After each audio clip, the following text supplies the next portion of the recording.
On November 13, 1974, in a quiet suburb of Amityville, New York, Ronald DeFeo Jr. murdered 6 members of his own family. As they slept, his parents, his 2 brothers, his 2 sisters, every one of them was found lying face down in their beds. Not one of them had woken up. Not one of them had run. Not one neighbor had heard a single gunshot.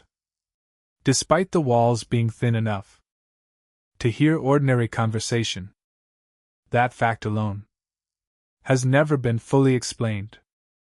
1 year later, the Lutz family moved into that house. They lasted 28 days. What happened in those 28 days became one of the most famous and most disputed haunting cases in American history. Tonight I am going to walk you through what is actually documented, what witnesses under oath actually said, what the physical evidence actually showed, and why, 50 years later, researchers, journalists, and even people who were directly involved in the case still cannot agree on how much of it was real. 112 Ocean Avenue, Amityville, New York. 112 Ocean Avenue is a Dutch colonial house on the water in Amityville, New York. It had 5 bedrooms, a boathouse, a swimming pool. It looked, from the outside, like the house at the center of an entirely ordinary American dream. On November 13, 1974, Ronald DeFeo Jr., 23 years old, shot and killed his father, his mother, and his 4 younger siblings with a .35 caliber rifle while they slept. At his trial, DeFeo's defense attempted an insanity plea. DeFeo claimed he had heard voices instructing him to commit the murders. The jury did not accept the insanity defense. He was convicted of 6 counts of second-degree murder and sentenced to 25 years to life on each count. He died in prison in 2021. One detail from the crime scene has never stopped troubling investigators. None of the 6 victims showed any sign of having tried to flee or defend themselves. They were found in the position consistent with having been asleep at the moment of death. Multiple gunshots were fired in a house with neighbors close enough to have heard normal conversation through the walls. No one heard anything.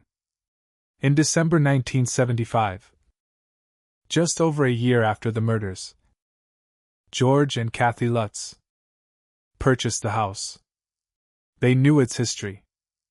They bought it anyway, at a significantly reduced price, along with most of the DeFeo family's furniture, which was included in the sale. They moved in with their 3 children. On December 18, 1975, they left on January 14, 1976. 28 days. What the Lutz family reported during those 28 days became the basis for a best-selling book, and later one of the most successful horror franchises in film history. According to their account, the phenomena began almost immediately. Cold spots that a professional thermal inspection could not attribute to any structural cause. Swarms of flies in a sealed room during the middle of winter. A room that a local priest, Father Ralph Pecoraro, had attempted to bless shortly after the family moved in. Father Pecораro's own account is one of the most disputed and most cited elements of the entire case. He stated, in later interviews and in sworn testimony during subsequent litigation, that while attempting to bless the house, he heard a voice tell him to get out. He stated that he subsequently experienced unexplained physical illness that he attributed to the visit, and that his car experienced mechanical failures immediately after leaving the property that mechanics could not explain. The Lutz family reported green slime oozing from the walls and ceilings. A room found in the house that had not appeared on any blueprint or prior real estate listing. A small red room in the basement that the previous owners, and even the original architect's plans, made no reference to. They reported cloven hoof prints in the snow outside the house on mornings when no other tracks of any kind were present.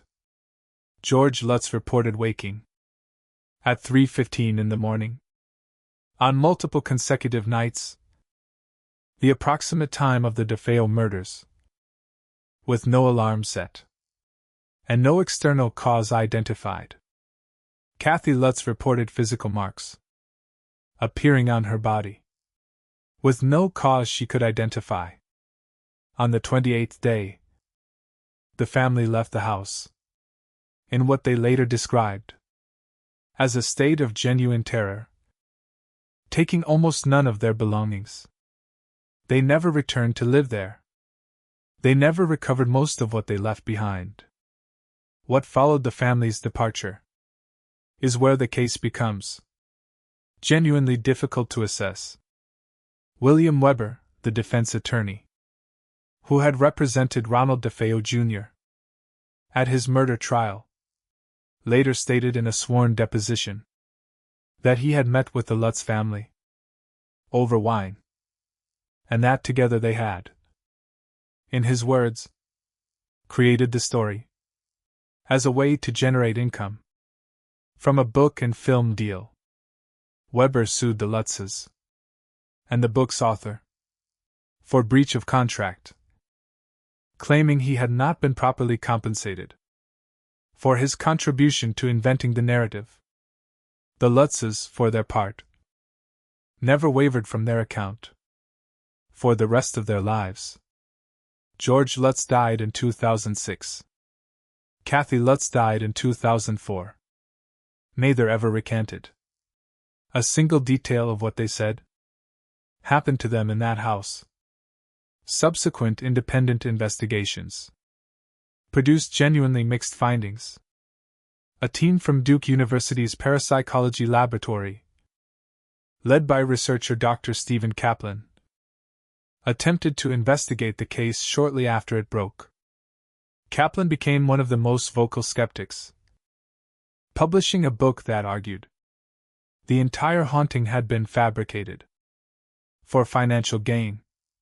But other investigators who examined specific physical elements of the claims reached different conclusions about specific details, even while remaining skeptical of the account as a whole. The cloven hoof prints in the snow were independently photographed by a family friend before the Lutzes book was published, which complicates the theory that every detail was invented purely for the book deal. Father Pecораro's sworn testimony about his experience in the house was given under oath in later litigation and was never successfully impeached or proven false in any court proceeding. He maintained his account until his own death. The house itself has changed hands multiple times since the Lutzes left.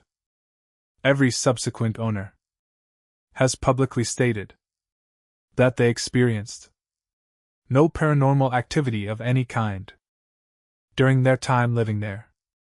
The address was changed, and the distinctive quarter-moon windows that made the house instantly recognizable were removed during renovations, specifically to discourage the tourists and thrill-seekers who continued to arrive at the property for decades after the case became famous. So where does that leave us? A murder that is not in dispute. 6 people, killed in their sleep. In a house where the walls should have carried the sound of gunfire to every neighbor on the street. And did not. A family who moved in 1 year later and left 28 days after that, abandoning most of their possessions, and who never once, across 3 decades, and until their deaths, changed their story. A lawyer who says it was invented for money. A priest under oath who says it was not. Every owner since who says nothing has happened to them at all. The Amityville case does not resolve neatly. It sits uncomfortably in the space between a documented tragedy and a disputed haunting, and a genuine financial motive that at least one party admitted to under oath. What actually happened in those 28 days may never be fully known. What we do know is that 6 people died in that house, in a way that still, 50 years later, does not entirely make sense. I want to be honest with you about why this case is different from most of what I cover. Most historical hauntings I have told you about have no financial motive attached to the people reporting them. Amityville does. A book deal, a film franchise, a lawyer who admitted under oath to helping construct the narrative. That matters. It should make you more careful with this case than with most others. But it does not resolve everything.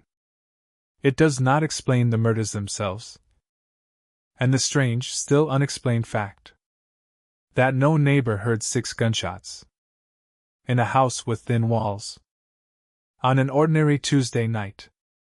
It does not explain why a priest under oath in a courtroom with his career and reputation on the line maintained an account that a voice told him to leave, and that he suffered afterward for going near that house. It does not explain the photograph of hoof prints in snow, taken by a family friend before any book deal existed. The truth about Amityville is probably not one truth. It is probably several things, layered on top of each other. A real and horrifying tragedy. A family in genuine, possibly exaggerated, possibly partly invented distress. A lawyer looking for his own share. Something that cannot be fully accounted for by either the skeptics or the believers. Thank you for listening. If you have visited Amityville, or if you have your own account of something you cannot explain, tell me in comment box. I read every one. New stories every day. Subscribe. And the next time someone tells you a story is definitely true or definitely fabricated, remember Amityville.